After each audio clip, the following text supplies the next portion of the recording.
Assalamualaikum. This is me, Sir Abid Ali, your maths teacher. Today, our lecture video number 4, class 8, chapter number 8, congruence and similarity. Okay, now first we learn about congruent figure. What is congruent figures?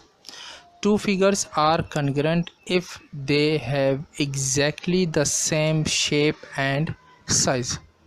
Congruent figures क्या होती हैं? अगर हम इसको थोड़ा सा देखें तो congruent figures means approximate equal, यानी कि तकरीबन एक जैसी हो। वो दो फिगर उसी वक्त कॉन्ग्रुएंट होती हैं जो बिल्कुल सेम साइज़ हो, उनका सेम शेप हो, वो कॉन्ग्रुएंट फिगर्स होते हैं।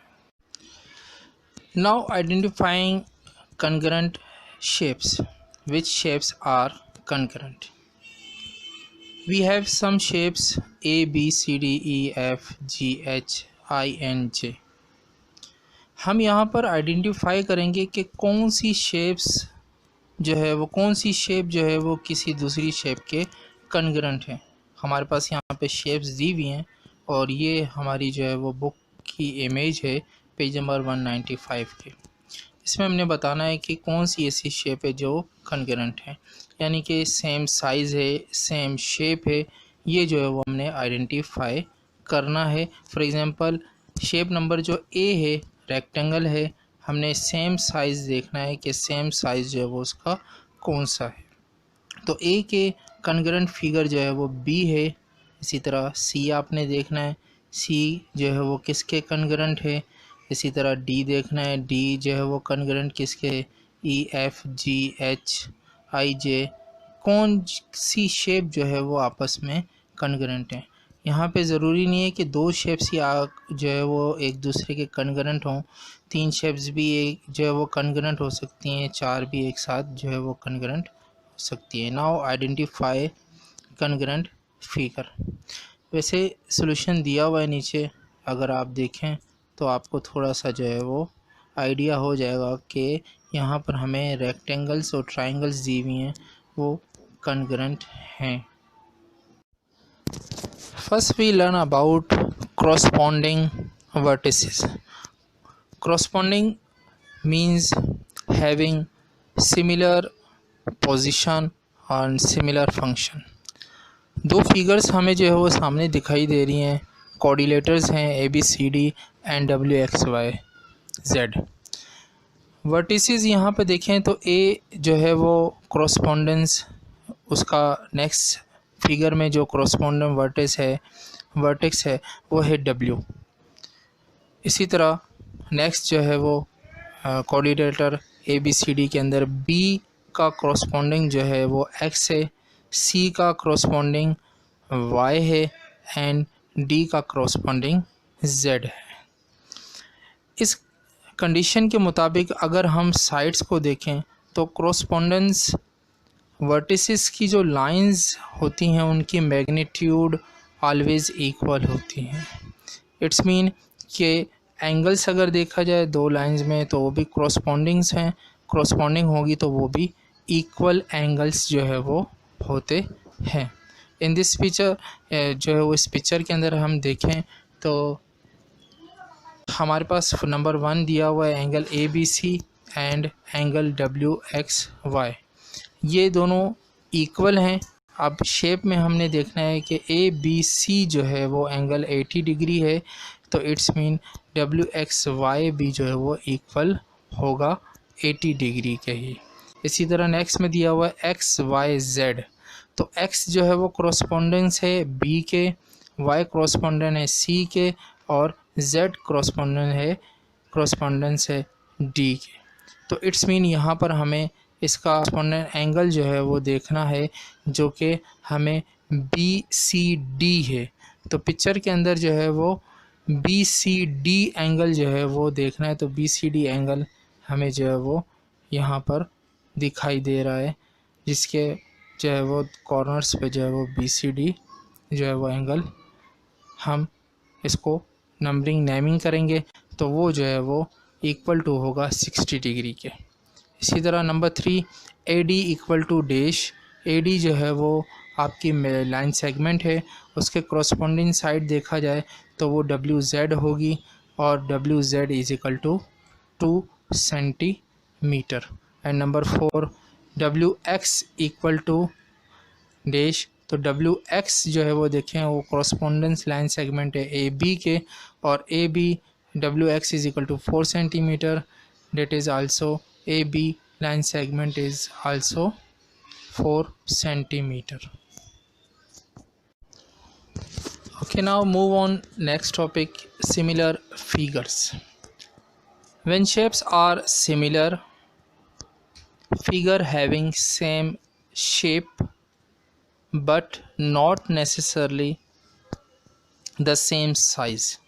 In other words, congruence is a special case of similarity.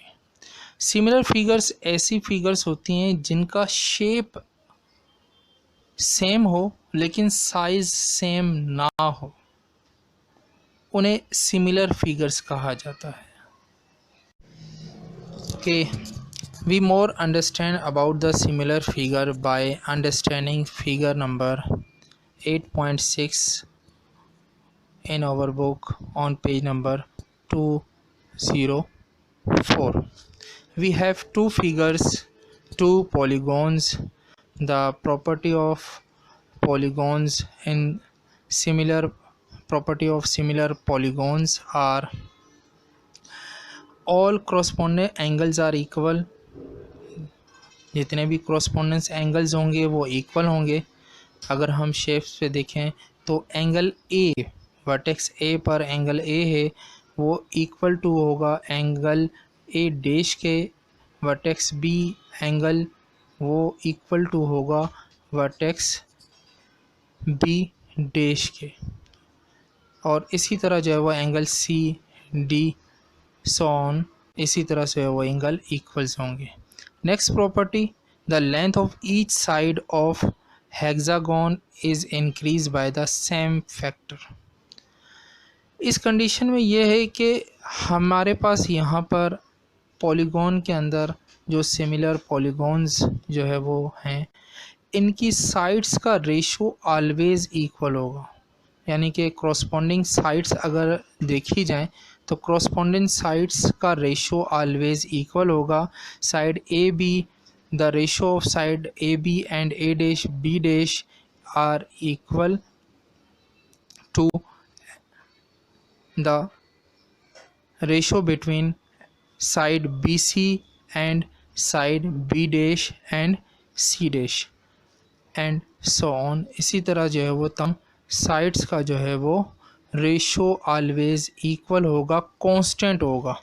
In general we have, if two polygons are similar then all the corresponding angles are equal and the ratio of corresponding sides are also equal.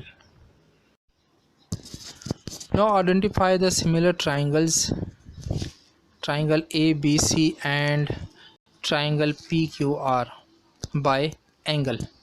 हम यहाँ identify करेंगे दो triangles को angles के लिहाज से।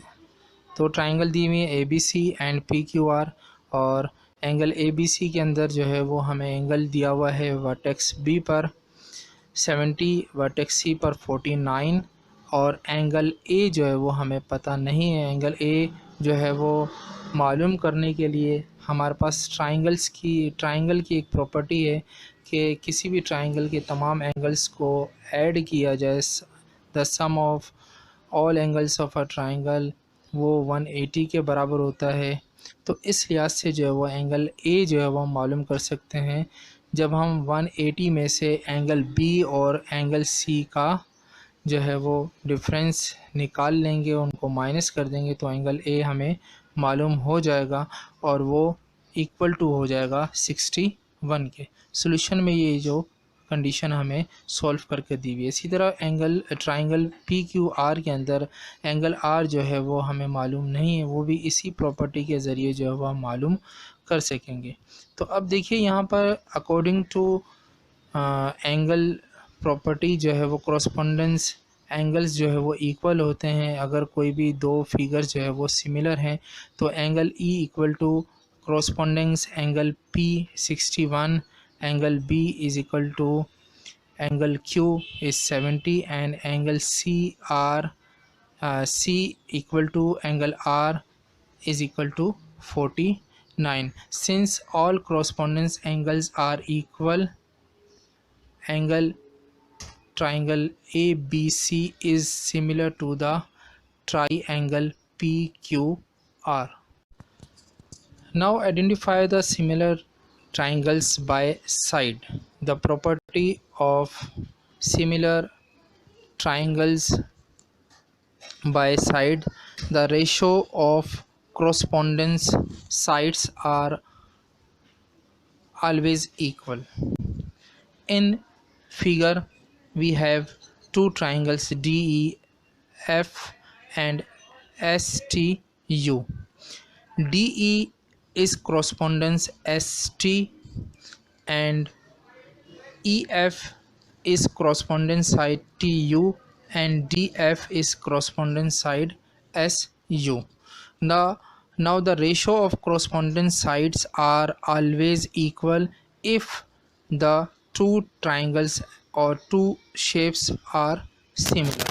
Now in solution, side ST equal to 12 and side DE equal to 8, the ratio equal to 1.5, and side TU is equal to 9 and side EF equal to 6, the ratio means divide is equal to 1.5, and side SU is equal to 7, and side as its corresponding side DF equal to 4, and the ratio is 1.75.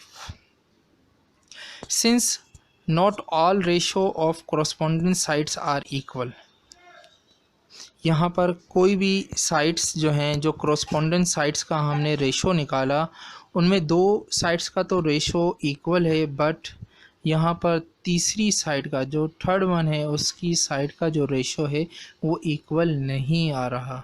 It's mean ये property को जो है वो follow नहीं कर रहा. Then triangle DEF is not similar to triangle STU. In last, dear students, your home assignment is exercise 8A, question number 1, 2, 3 and 4, and next exercise 8B, question number 1, 2 and 3.